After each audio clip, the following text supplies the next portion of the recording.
चंपकला शाबासकी मिळाली. चंपक डोंगर गावी राहायचं. गाव सुंदर होते. चंपकला गाव आवडायचे. चंपक सुरेश शहरात राहायचा.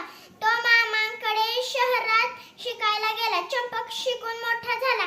चंपक काम करायला आवडायचे. चंपकने नगरपालिकेची परवानगी मिळवली.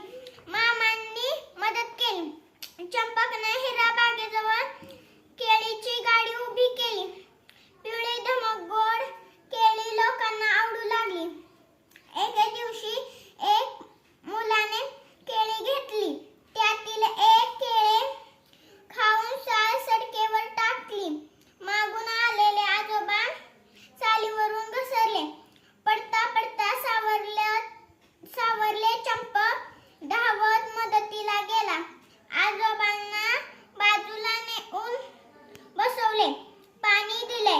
चूक मुलाने केली, पण चूक आपली समजून चंपकने आजोबांची माफी मागितली. आजोबांनी शाबासकी दिली. चंपकने गाडीजवळ कचराकुंडी ठेवली. केळी